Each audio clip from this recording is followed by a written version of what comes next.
Bom, pessoal, boa tarde. Vamos dar início aí a mais uma aula, último tema aí da nossa prova final, os antidiabéticos. O conceito: diabetes é uma doença metabólica caracterizada pela presença de hiperglicemia crônica, que resulta de uma deficiência ou ausência de secreção da insulina pela célula beta pancreática, resistência periférica à insulina ou ambas. Então, a hiperglicemia crônica, ela é causada, dessa vez, seja o primeiro e mais conhecido sintomas da diabetes, mas não é o único, que também pode ocorrer distúrbios lipídicos e distúrbios da proteína.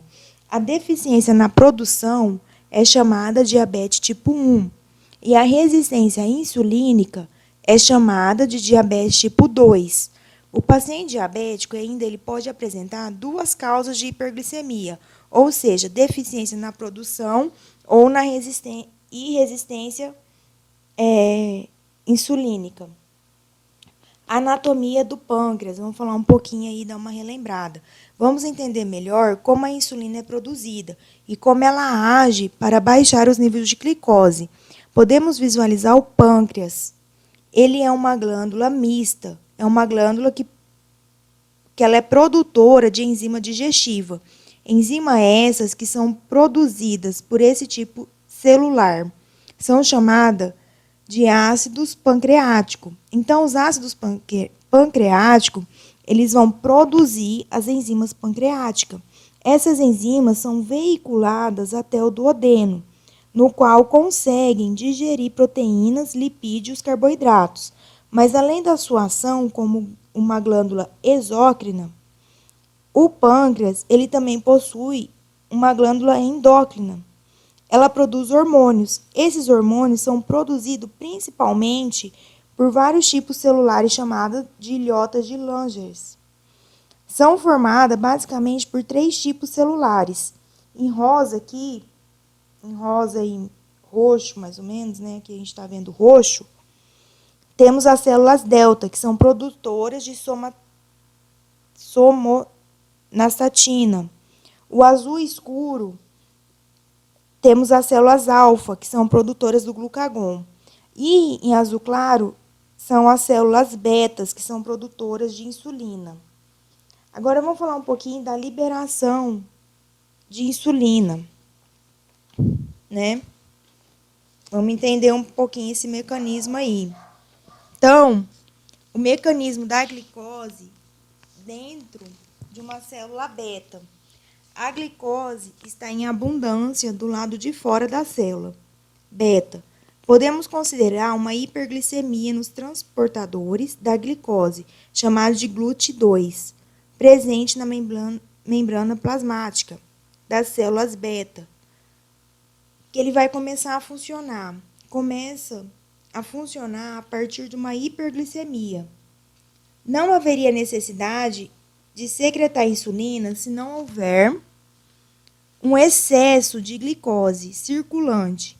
Mas essa hiperglicemia ativa nos transportadores de GLUT2, a glicose ela vai estar dentro da célula beta e seria metabolizada pela via glicolítica, o ciclo de Krebs e também pela cadeia transportadora de elétrons. Isso gera ATP, energia. As células utilizam a glicose para extrair a glicose, da glicose a energia, e transforma essa energia em ATP. Temos como consumo de glicose, temos um aumento dos níveis de ATP. O ATP ele vai bloquear os transportadores iônicos de potássio. São os transportadores iônicos de potássio que serão bloqueados dentro das células beta, porque tem mais potássio dentro do que fora da célula. Então, o potássio vai ser bloqueado, que vai ficar retido dentro da célula beta. Essa retenção vai produzir uma despolarização de membrana. Com essa despolarização, consegue abrir outros canais iônicos, que é o canal de cálcio, que vai ser aberto pela despolarização produzida pelo fechamento dos canais de potássio. Os canais de potássio eles vão fechar, porque o ATP que foi produzido em grande quantidade, né, em abundância, porque entrou a glicose dentro da célula beta. O cálcio, ele consegue entrar na célula. Esse cálcio, ele é responsável pela degranulação da célula beta e é ajudado do cálcio, que as vesículas repletas de insulina conseguem liberar a insulina das células beta. Então, a insulina ela vai agir em um receptor específico em diversos tipos celulares e vai ativar esses receptores. Os receptores de insulina são receptores do tipo tirosina quinase, que são enzimas pela qual reconhece o substrato. Eles fosforolizam os resíduos da tirosina. Nesses substratos, eles vão ativar esses. Ela promove diversos tipos de ativação. Uma ativação é importante, é a ativação dos transportadores de glicose do tipo GLUT4. Então, a partir da ligação da insulina em seu receptor, o receptor tirosina quinase vai fosforilar os transportadores de glicose GLUT4. Mas não é em todos os tecidos, é apenas nos tecidos insulínicos dependentes. Então, a insulina aumenta a captação de glicose pela célula. Qual a importância dos transportadores GLUT4? Esses transportadores são produzidos apenas pelos tecidos insulínicos dependentes. Esses tecidos, eles armazenam os transportadores GLUT4 no citoplasma da célula. Esses GLUT4 só são expressos na superfície, onde eles terão a função de transportar a glicose de fora da célula para dentro da célula, mediante a fosforilação induzida por insulina. Então, os tecidos insulínicos dependentes, temos dois tipos, que são os mais importantes, que é o tecido adiposo e o tecido muscular. Principalmente o músculo esquelético. O tecido adiposo e o tecido muscular conseguem captar glicose mediante a ação da insulina. Faz com que os transportadores sejam translocados para a superfície celular e, consequentemente, a insulina consegue entrar na célula. O tecido adiposo, ele armazena a glicose em forma de lipídio, quando essa está em excesso no plasma. O tecido muscular, ele precisa de glicose para as contrações musculares, para a atividade muscular. Então,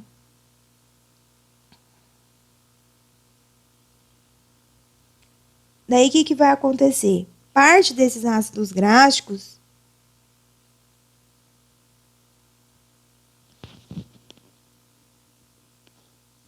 então, aqui, no tecido adiposo, você tem um aumento da glicose, aumento da lipogênese, diminuição da lipólise.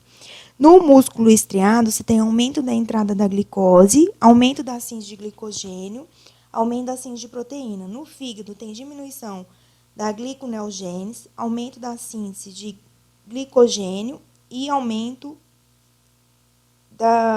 do lipogênio. Então, a comparação do tipo 1 e do tipo 2. A idade de início, que no tipo 1 é durante a infância ou na puberdade, o tipo 2, frequentemente acima dos 35 anos. O estado nutricional, no tipo 1, é subnutrido, no tipo 2, presença de obesidade. A predisposição genética, no tipo 1 é moderada, no tipo 2 é muito forte. E o defeito ou deficiência, no tipo 1, as células são destruídas, eliminadas a produção de insulina, que a produção de insulina das células betas são destruídas. No tipo 2, a insulina se toma sensível à ação periférica. Agora, a reação às relações interteciduais do diabetes tipo 1.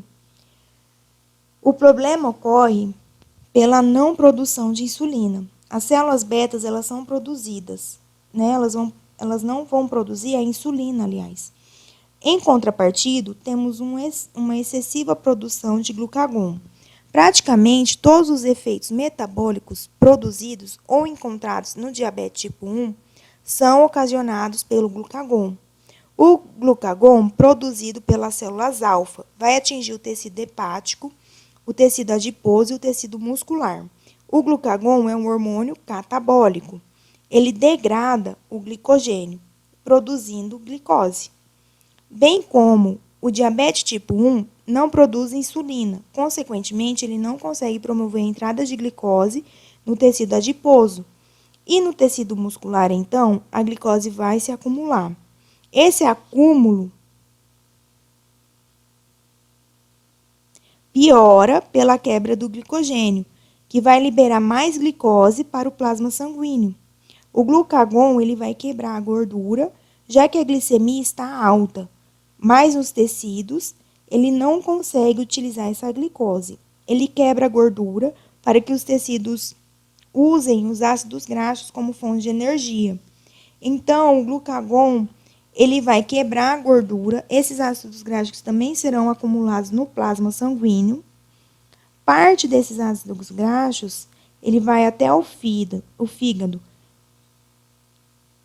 que são convertidos em corpos cetônicos, que também irão acumular. Então, nós temos o acúmulo de glicose, corpo cetônico. Por isso que o diabetes tipo 1, ele apresenta cetoacidose. A partir desses ácidos graxos, que chegam no fígado, eles são convertidos em VLDL. Também serão convertidos em triacilglicerol. Também aumentarão no diabetes tipo 1. Além disso, em virtude da redução do tecido lipídico, vai ter diminuição do peso. O glucagon também quebra as proteínas musculares, para que os aminoácidos liberados sejam utilizados para sintetizar mais glicose, ou seja, usados para a síntese de mais corpos cetônicos, para alimentar os tecidos. Aqui no diabetes tipo 1 tem uma produção inadequada de insulina, né? Então,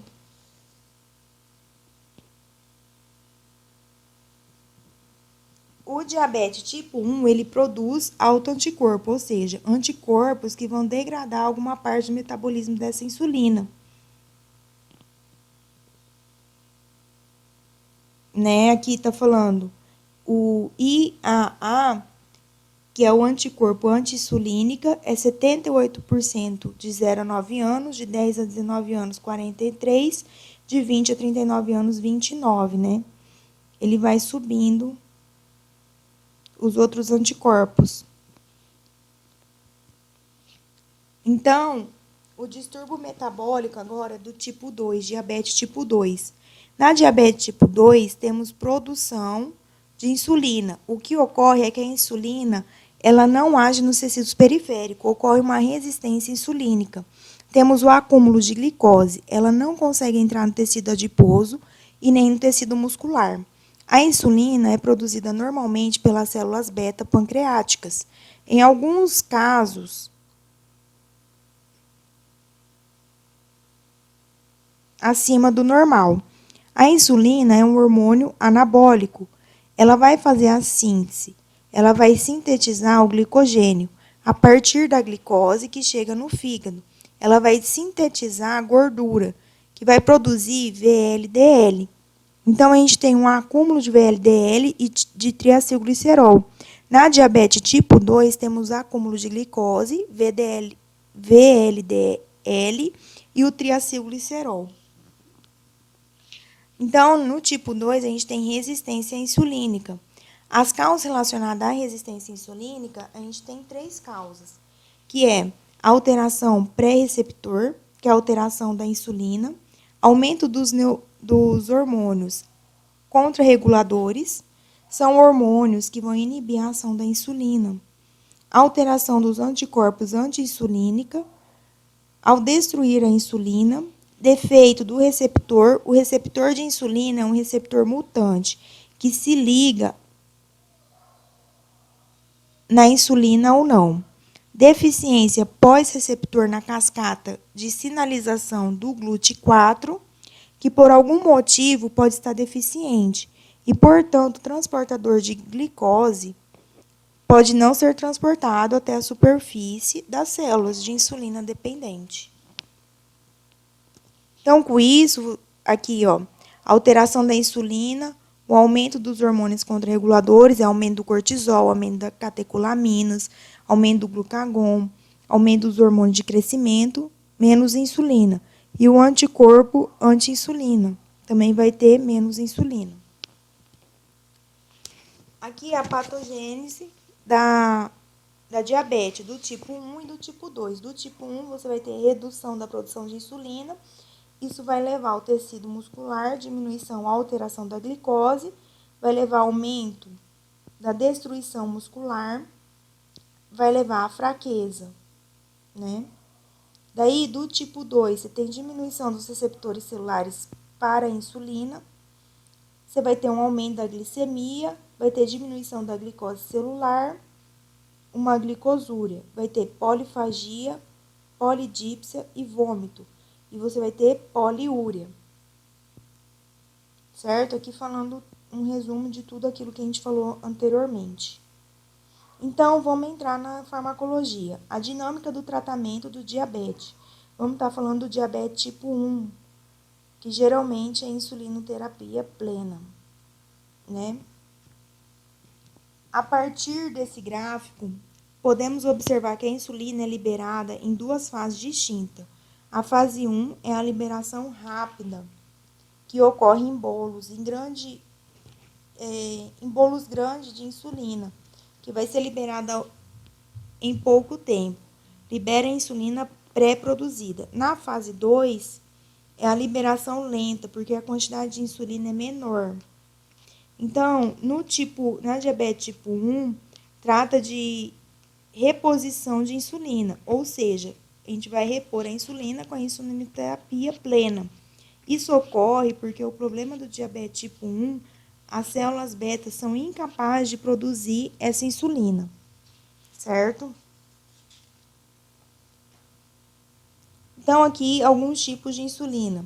A gente tem o Asparte, o Lispro, que é ultra rápida. A regular é rápida, a NPH é lenta, intermediária. Ultra lenta, prolongada, Detenir e a glargina, ela é prolongada. Tem o início, o pico de ação de cada uma, a duração e a duração máxima delas. Então, na insulina Asparte, a gente tem duas cadeias, a beta e a alfa, que são ligadas pelo ponto de sulfeto, que tem a substituição de um amino, né, de um aminoácido, aliás, na cadeia 28 beta, que ela é substituída pelo ácido asparto. Na insulina glargina, a gente tem a cadeia alfa, que vai ter uma substituição da aspargina pela glicina. Na cadeia beta, a inclusão de 2 novos aminoácidos, depois do 30º aminoácido arginina. Aqui no último, a gente tem inclusão mais de 2 aminoácidos. Então, a preparação da insulina. Vamos falar um pouco da ação ultra rápida, Lispro. A insulina monomérica, produzida por tecnologia recombinante de 2 aminoácidos, situados próximo à extremidade C terminal da cadeia beta, tem suas posições invertidas, que é a prolina, que a posição ela está na 28, vai para B29, e a lisina, que a posição dela é a B29, ela vai para B28.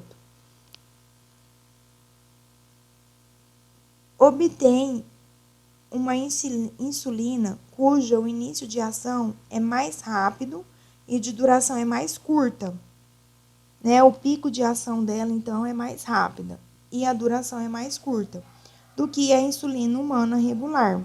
Isso permite que seja aplicada antes ou após as refeições. A insulina de ação rápida a regular. Essa insulina ela é produzida pela tecnologia do DNA recombinante, que é igual à insulina humana, que é pelas células beta pancreáticas. Uma injeção deve ser acompanhada de uma refeição ou um lanche contendo carboidratos dentro de 30 minutos. É indicado nos casos de diabetes descompensada, choque e infecção. Ela age em 30 minutos a 1 hora e o pico de ação dela é de 1 a 2 horas, como podemos ver no gráfico. A insulina de ação intermediária, que é a insulina NPH, tá? A insulina NPH, ela é uma insulina cujo início de ação é retardado ao combinar-se quantidades apropriadas de insulina e protamina. Tem 6 moléculas de insulina para 1 de protamina. Após a administração subcutânea, enzimas proteolíticas degradam a protamina, permitindo a absorção da insulina. O efeito máximo é de 4 a 12 horas, a duração 24 horas. Ela é utilizada em emergências. A insulina de ação longa. A insulina ultralenta, que é a insulina zínquica estendida, e a insulina de ação longa, que tem a duração mais de 24 horas. Ela tem uma lentificação na absorção e tem um aumento na ação, que chega até 24 horas de ação. O início dela é de 3 a 4 horas e a ação é em 24 horas. A insulina de ação longa, que é a insulina glargina.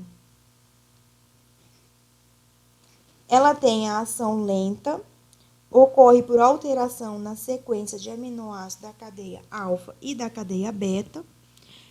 Com isso, vai alterar seu ponto isoelétrico. Então, o ponto isoelétrico faz com que ela precipite no tecido subcutâneo. Essa precipitação faz com que esse depósito de insulina seja liberado aos poucos. Essa insulina seja absorvida aos poucos. Seus níveis sanguíneos, eles vão aumentar aos poucos. Para que essa possa ter uma duração de ação maior, apesar de ter um início de ação bastante lento, tá? Então, o mecanismo da insulina glargina. Ela é administrada no tecido subcutâneo. O pH da insulina é inferior ao pH do tecido subcutâneo, faz com que ela precipite. Tem microprecipitações da insulina glargina. Ela forma depósitos de insulina que são degradados aos poucos, na forma de hexameros, dimeros e monomeros. Esses monomeros, eles são absorvidos pela corrente sanguínea de forma lenta. O início de ação lenta e a duração longa. A insulina pré-mistura. É uma mistura de insulina rápida e com insulina NPH. A regular ultra rápida com insulina glargina. Isso faz com que essas pré-misturas de insulina tenham uma ação muito próxima. Essas misturas podem ser de 10 a 50% de insulina ultra rápida e de 90 a 50% de insulina intermediária. A mais popular das pré-misturas é de 30% de insulina de ação ultra rápida, o efeito também é ultra rápido, e 70% das ações de insulina intermediária. Os esquemas de tratamento de reposição de insulina. Como que funciona isso? No esquema A, conforme vocês podem ver, a administração é antes de cada refeição de insulina regular. Não tem o início de ação muito rápido, mas tem a duração de ação um pouco maior do que a insulina ultra rápida. Durante a noite, ao se deitar, é feita a administração da insulina NPH, que tem o tempo de ação mais prolongado e mantém a glicemia normal durante todo o sono. No B, a gente tem a administração da insulina Lispro, que é uma insulina ultra rápida, logo antes das refeições. Ela é ultra rápida porque o início é ultra rápido para terminar a ação dela também.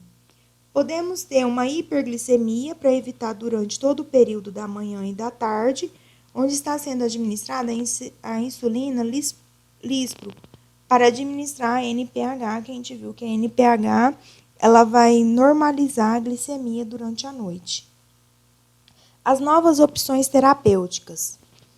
Insulina inalável, é a insulina humana que é pelo DNA recombinante, inalação oral e absorção pulmonar, insulina de ação rápida, o início de ação em 10 minutos e a duração até 6 horas.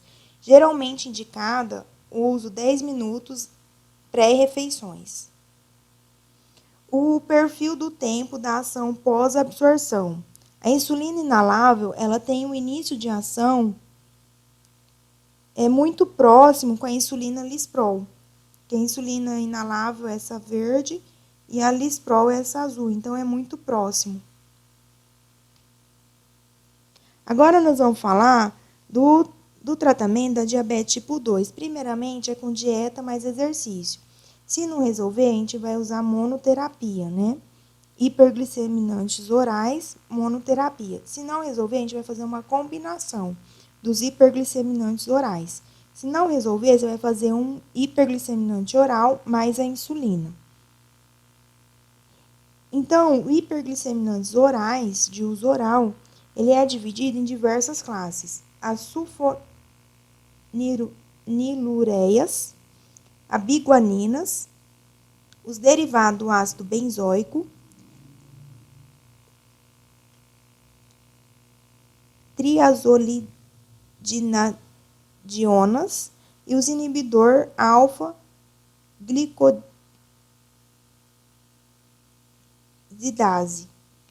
Daí cada uma dessas classes tem seus representantes. Nós estamos falando de cada um. Então, vamos começar. A maioria dos hipergliceminantes orais, eles dependem da integridade das células beta do pâncreas. São drogas que são indicações no diabetes não insulínica dependente, que é diabetes tipo 2. As sulfonilureias, elas estimulam as células beta e produzem mais insulinas. Elas são divididas em primeira geração, segunda geração e terceira geração. O que diferencia uma geração da outra é a proteína. É a potência para causar a hipoglicemia. Então, a estrutura molecular das sulfonilureias, elas têm uma sulfona bem aqui, um anel benzênico, e o que muda é esse R e esse R1 aqui, entre elas. Então, qual que é o mecanismo de excreção da insulina? Né? Então, vai fazer o quê? Vai aumentar os níveis de ATP, promovendo o bloqueio dos canais de potássio. Se o potássio fica retido nas células beta, esse potássio favorece que as células beta despolarizem. Essa despolarização, ela abre os canais de cálcio. O cálcio entrando, ele favorece a saída da insulina, que é armazenada nas vesículas, assim que as células beta secretam a insulina. Então, as sulfonilureias, elas vão bloquear os canais de potássio. Faz a mesma coisa que a glicose faria se estivesse entrando nas células beta. Então, os efeitos adversos: toxicidade das drogas da primeira geração, relativamente baixa, de 3 a 5%, hipoglicemia com doses altas, problema maior, hepatotoxicidade icterícia colestásica com clorpropamida, reação do tipo disulfiram com álcool, reações hematológicas, reações alérgicas, droga da segunda geração, principalmente hipoglicemia, seu efeito adverso. A interação medicamentosa. Podem aumentar a biotransformação da digoxina. Beta-bloqueadores diminuem a liberação da insulina. Na presença da bebida alcoólica, existe um risco do paciente apresentar reações tipo disulfiram. No wines, cimetidina, clorfidrato, imal, sulfonaminas, todos aumentam a hipoglicemia. O cetoconazol, miconazol diminui a biotransformação das sulfonilureias. O fenobarbital aumenta a biotransformação das sulfonilureias.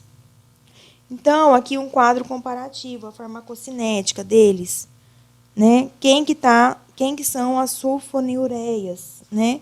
É a clopropamida, tobutamida, glibenclamida, glicazida,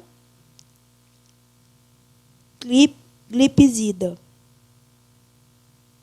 Vamos falar de outro grupo, que é as biguaninas, principalmente aí a metformina. Ele vai ter 3 mecanismos aí: diminui a gliconeogênese hepática, aumenta a utilização da glicose pelo metabolismo anaeróbico e diminui a absorção intestinal da glicose. A ação da metformina, ela inibe a AMPK, essencialmente para o metabolismo dos carboidratos e lipídio. Vai aumentar a atividade da AMPK,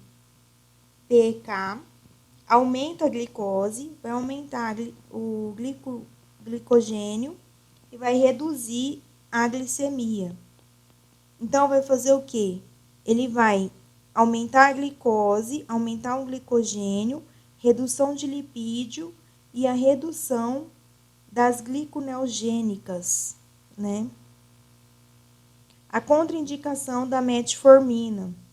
São contraindicados, ao contrário das sulfonilureias, as biguaninas, elas não reduzem o ganho de peso, mas são contraindicados nas seguintes situações: na insuficiência renal, na gravidez, na doença hepática, no alcoolismo, na doença hipóxia pulmonar crônica. Vamos falar de outra classe aí, os inibidores da alfa-glicosidase, que é pela acarbose, vlogibose, o miglitol, fazem parte dessa classe aí. E o mecanismo de ação, eles inibem competitivamente enzimas da borda em escova do intestino delgado, responsáveis pela quebra do oligosacarídeos e disacarídeos em monossacarídeo, mais facilmente absorvíveis.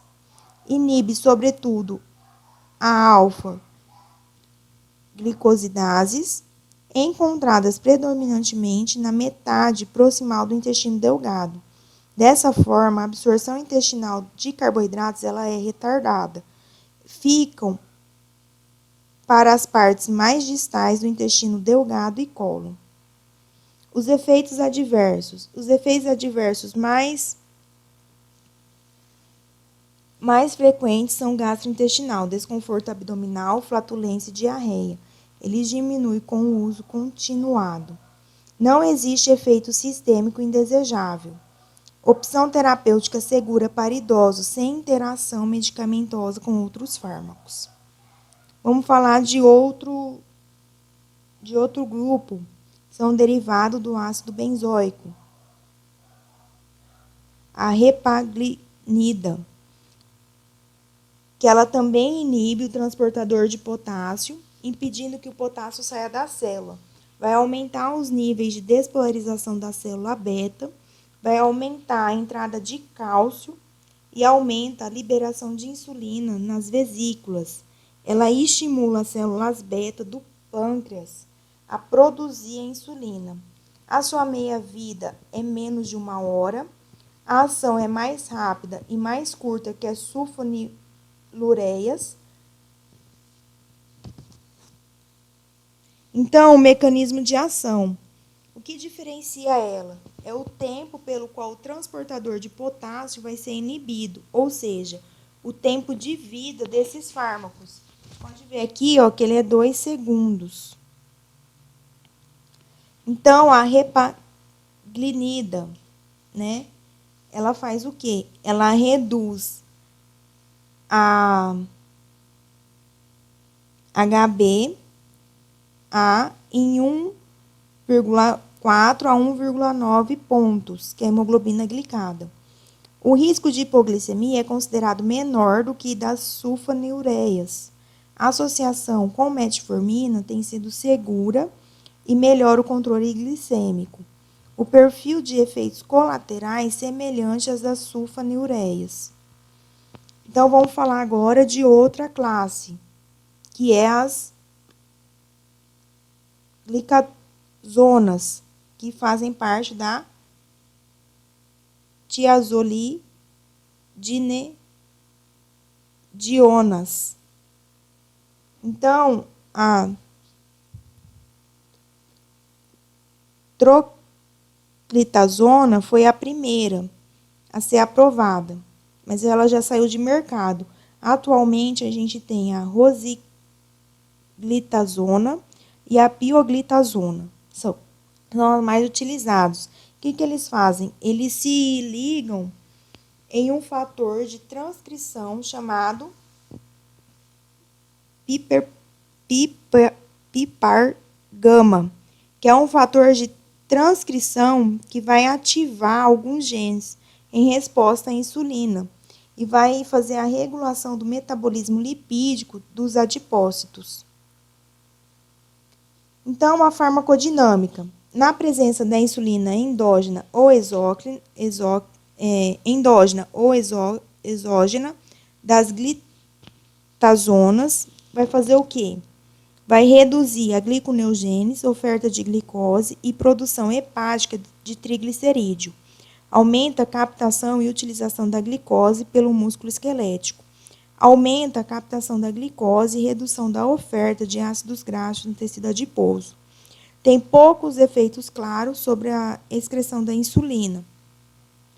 Podem ressensibilizar as células beta-glicose.